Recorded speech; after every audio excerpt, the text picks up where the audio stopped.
Ya, halo semuanya. Semoga semoga semuanya sehat dan tetap selalu mematuhi protokol kesehatan dimanapun berada. Baik, selamat datang kembali pada perkuliahan kita pada mata kuliah pembelajaran IPS SD.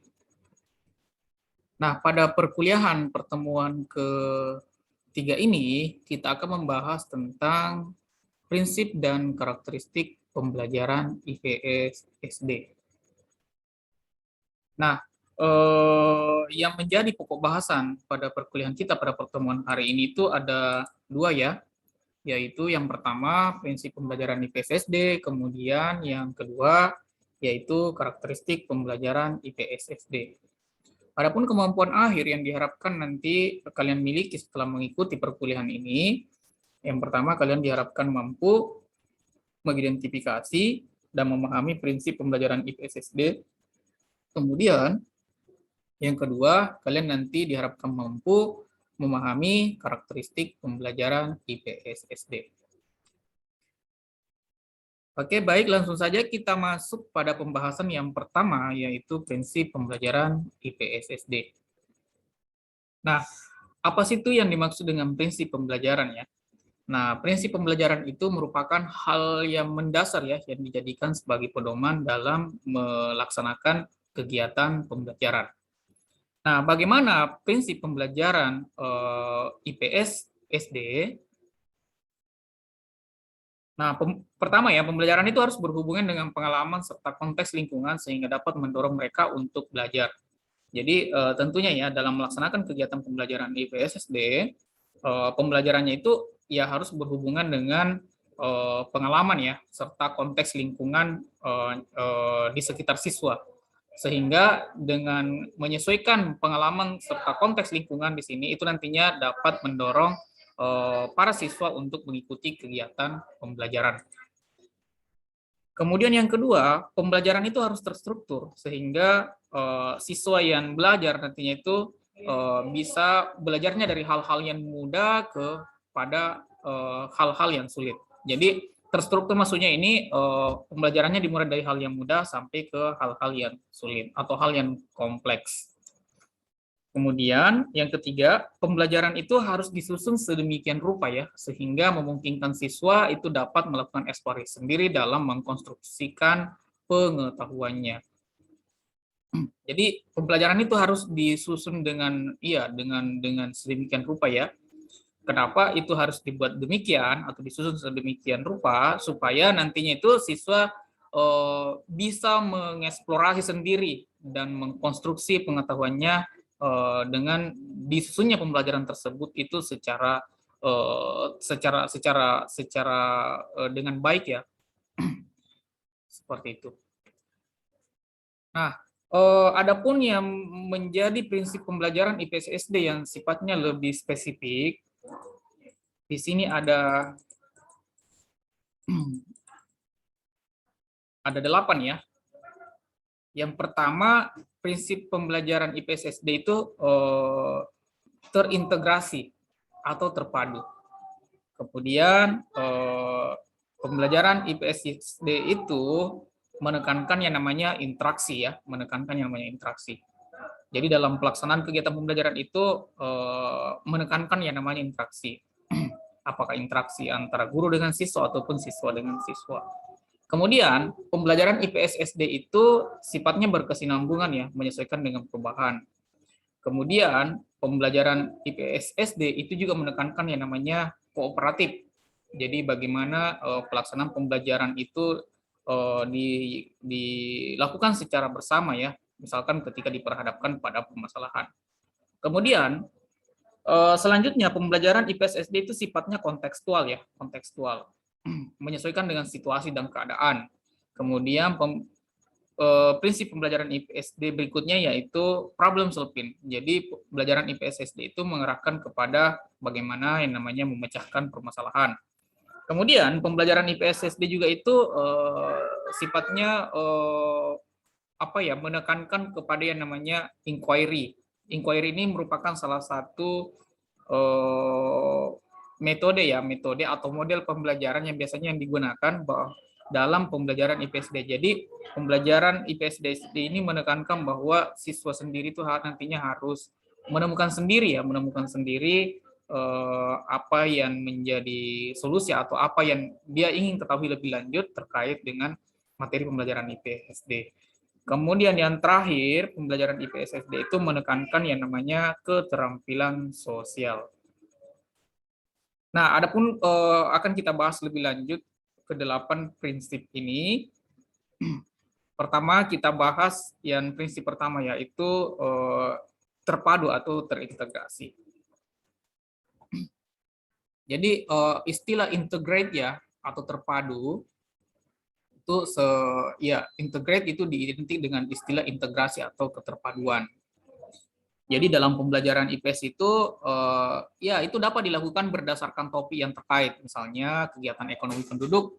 Dalam hal ini itu bisa ditinjau dari persebaran kondisi fisik geografis yang tercakup dalam disiplin geografi. Jadi di sini bisa memadukan antara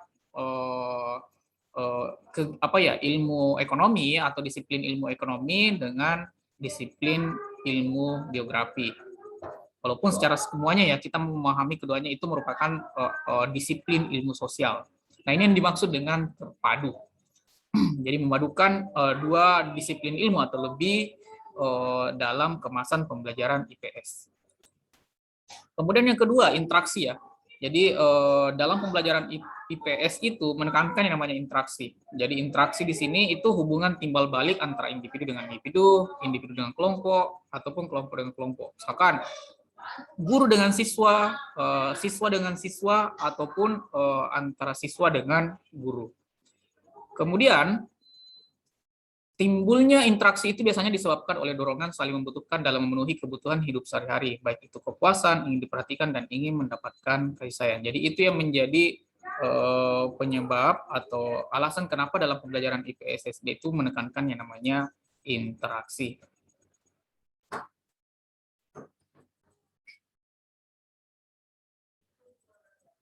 Selanjutnya, prinsip berikutnya yaitu kesinambungan dan perubahan. Nah, seperti yang saya sampaikan tadi bahwa dalam pembelajaran IPSSD itu sifatnya berkesinambungan ya. Jadi dalam pembelajaran IPSSD itu kan tentunya menyesuaikan dengan perkembangan zaman. Biasanya itu kan dalam perkembangan zaman itu peraturan itu selalu berubah-berubah, situasi dan kondisi itu berubah-berubah. Olehnya itu dalam pembelajaran IPSSD tentunya harus menyesuaikan dengan situasi dan keadaan tersebut.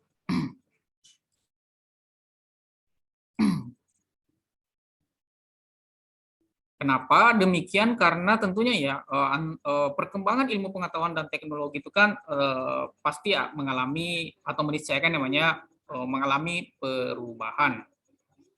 Jadi tentunya hal-hal tersebut itu harus disesuaikan atau diteruskan secara berkesinambungan. Nah, misalnya di sini kesinambungan kehidupan suatu masyarakat misalkan terjadi karena ada yang namanya lembaga perkawinan.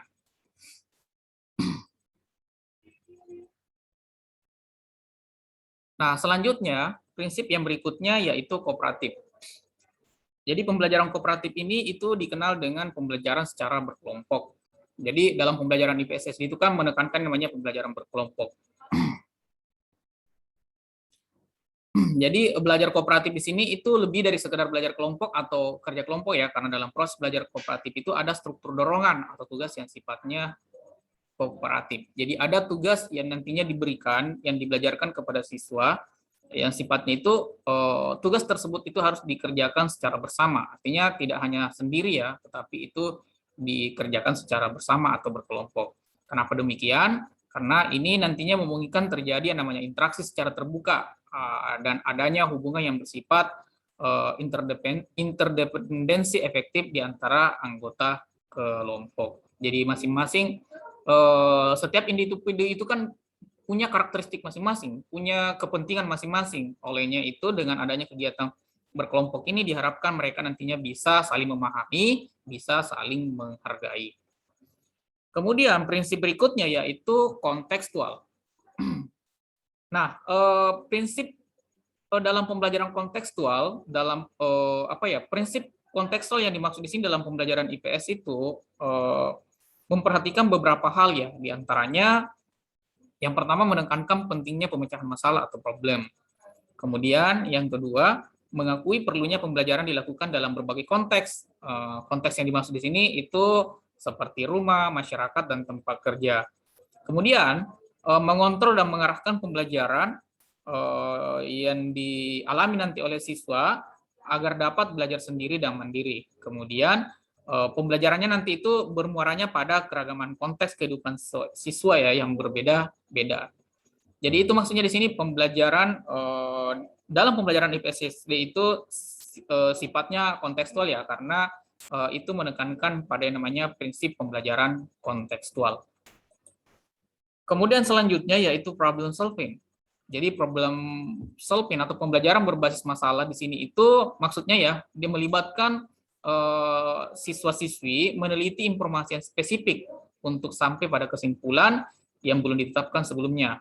Jadi dalam pendekatan berbasis pemecahan masalah atau problem solving ini nantinya siswa diminta untuk menarik pengetahuan dari suatu wilayah disiplin ilmu tertentu, kemudian menggunakan pengetahuannya sendiri secara tepat, kemudian menerapkan pengetahuannya dalam serangkaian tantangan, kemudian secara tepat terhadap problem yang muncul, kemudian mencari solusi yang telah dipertimbangkan dengan berdasar kepada alasan yang dibenarkan.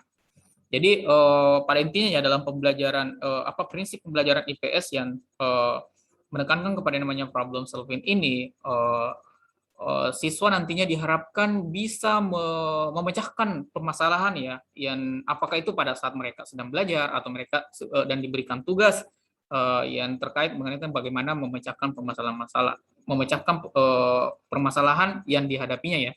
Jadi memang dalam pembelajaran IPS-SD itu menuntut nantinya siswa punya kemampuan dalam memecahkan permasalahan yang nantinya apakah itu dihadapi di lingkungan keluarganya atau di lingkungan masyarakat atau di lingkungan sekolah. Jadi memang mereka dituntut untuk itu. Olehnya itu pembelajaran yang dibelajarkan itu sifatnya bagaimana nanti siswa bisa memiliki kemampuan problem solving. Kemudian inquiry. Nah, inquiry di sini itu diartikan sebagai pertanyaan atau penyelidikan penelitian atau pengungkapan suatu persoalan dalam mencari jawaban suatu persoalan. Nah, untuk apa ini maksudnya ya pembelajaran inquiry ini?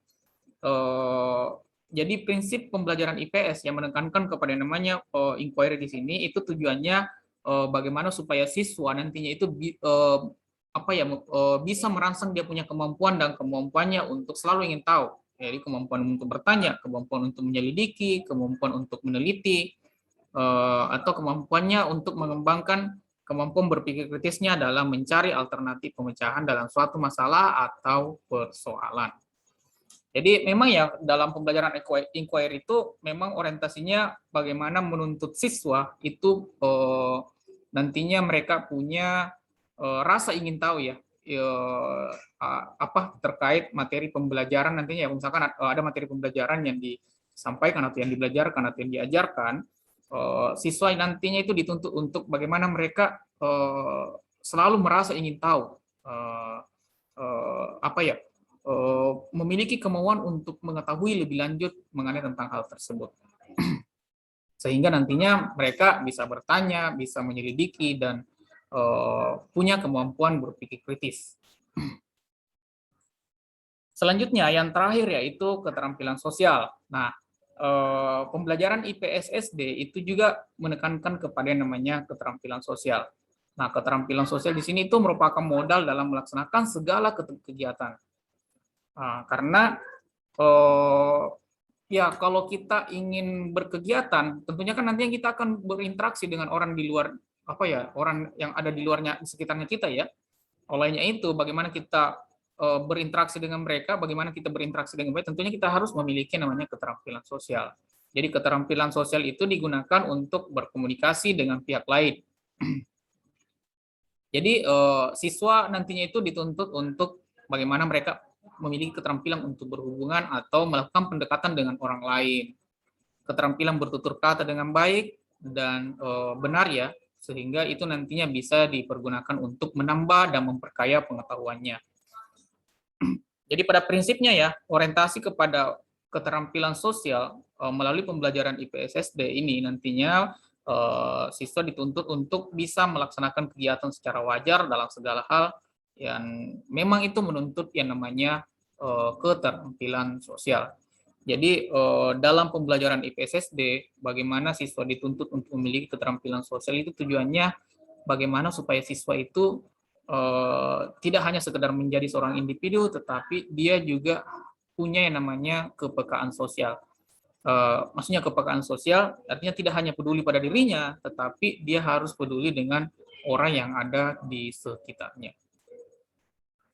Nah, itu tentang prinsip pembelajaran IPSSD. Selanjutnya kita masuk pada pembahasan berikutnya, yaitu karakteristik pembelajaran IPSSD. Nah, karakteristik pembelajaran IPSSD ini berkaitan dengan apa sih hal yang mendasar dan yang membedakan antara pembelajaran IPSSD dengan pembelajaran yang lainnya. Nah, untuk mengetahui perbedaan itu, kita bisa lihat pada karakteristik dari pembelajaran IPSSD ini. Pertama, pembelajaran IPSSD itu berusaha mempertautkan teori ilmu dengan fakta atau sebaliknya. Ya, menelaah fakta dari segala ilmu. Jadi mempertautkan antara teori ilmu dengan fakta. Kemudian, pembelajaran IPSSD itu penelaannya tidak hanya dari satu bidang ya, disiplin ilmu saja, melainkan bersifat komprehensif. Karena kan IPS itu kan merupakan perpaduan berbagai disiplin ilmu sosial.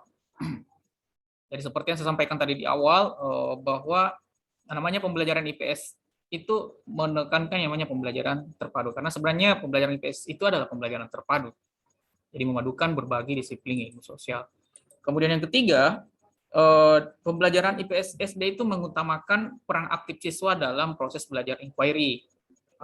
Itu tujuannya apa? Agar siswa nantinya bisa mengembangkan dia punya kemampuan berpikir kritis, berpikir rasional, dan analitis. Kemudian yang keempat, program pembelajaran IPSSD itu disusun dengan menghubungkan bahan-bahan dari berbagai ilmu sosial ya. Inilah yang saya maksud juga tadi, bahwa bahan-bahan atau materi yang dibelajarkan dalam pembelajaran IPSSD itu diambil dari berbagai bahan ajar dari disiplin ilmu sosial. Ilmu sosial yang dimaksud di sini seperti geografi, sejarah, ekonomi, sosiologi, antropologi, dan disiplin ilmu sosial lainnya.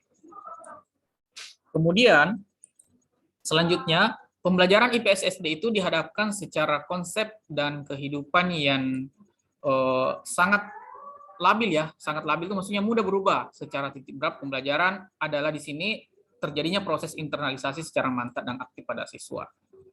Jadi pembelajaran IPSSD itu ya dihadapkan kepada diperhadapkan kepada namanya kehidupan sosial ya.